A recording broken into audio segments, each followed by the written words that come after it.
Today we're going to be taking a look at the highly anticipated GMT from Laurier. The Hyperion builds upon what made the Neptune dive watch successful and adds the charm and function of a GMT complication to that design language. The Hyperion sold out almost immediately upon its release, and for good reason. There's more going on with the Hyperion than just changing the bezel and adding another hand to the Neptune. Let's take a closer look at what is making the Hyperion instantly popular.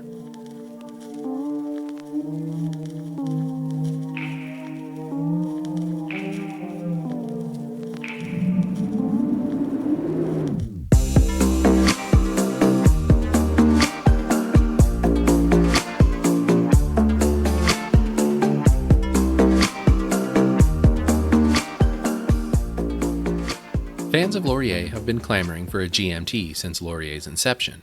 The brand's vintage-inspired, yet modern watches have become insanely popular. Laurier has answered the call with the Hyperion. When I first received the Hyperion and sized the bracelet, it felt immediately familiar. It reminded me of the Neptune, but that isn't to say they share the same case. Their case and dial design may have a lot in common, but I was surprised to learn the Hyperion is thinner than the Neptune by almost 2 millimeters. Combined with Laurier's comfortable bracelet, and you have a GMT that is thin on the wrist and feels more like a traditional sport watch than most other GMTs. Of course, thin GMTs aren't anything new, but the way Laurier has executed it with their case design makes it feel downright awesome on the wrist. The lugs gently turn down as they leave the case, and despite a middle-of-the-road 47mm lug to lug, it wears true to its 39mm width. If you've experienced any of Laurier's watches on the bracelet before, there will be no surprises here. Tapering from 20mm at the watch to 16mm at the clasp, with links that articulate smoothly around the wrist, it is comfortable and looks great. I'll also never get tired of how the links play with the light when you roll your wrist. Laurier's design formula is integrating a vintage aesthetic into their watches while still creating something modern. This is evident with their dial design. The dial is completely printed with Laurier's branding present at 12 and 6 o'clock.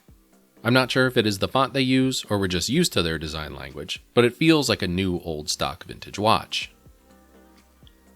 While most of the handset is carried over from their other watches, the GMT hand is new. A simple diamond-shaped tipped hand extends out towards the edges of the dial. The handset and bezel colors chosen remind me of the Tudor Black Bay GMT, but that isn't to say that it is derivative. Laurier has put some thought into the bezel colors to give it a slightly different spin on the classic Pepsi bezel color scheme. The hand's markers and bezel are coated in plenty of Lume. Although I don't show it in this video, I have a Lume shot in the written review. I'm happy that Laurier chose to add Lume to the bezel. Although some may consider it a break from the strict vintage aesthetic Laurier follows, it adds functionality to the watch. The second time zone can be read quickly at night. Speaking of the bezel, the 48-click bidirectional bezel is easy to turn most of the time. Because it is polished and thin, it can be difficult to turn sometimes, but not enough to warrant any concern. Laurier carried over their use of acrylic crystals onto the bezel. The domed acrylic crystal covering the bezel insert gives it added depth.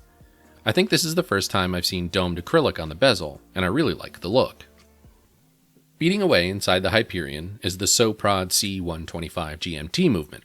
This is the first watch I've had experience with that has a SOPROD movement, and I have nothing but good things to say about it for daily use. It winds smoothly and feels familiar to how a Miyota movement would wind. The operation of it is like an ETA or Sellita GMT movement. The first position of the crown sets the date and GMT hand. I found that it felt snappier and more satisfying than ETA or Sellita movements. Time setting is no different than ETA or Sellita movements. I can't speak to the movement beyond that, as I don't have experience with them like I do with other movements, but I have nothing to complain about in the month or so I had the Hyperion for review. Traveling to places where I may find a use for a GMT may not be in my immediate future. However, there is something charming about GMT watches.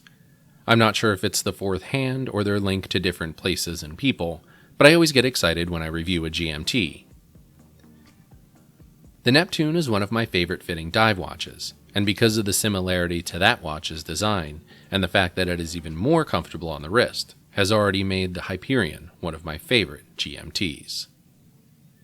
Thanks for checking out the video review, and for the full written review, head over to watchclicker.com.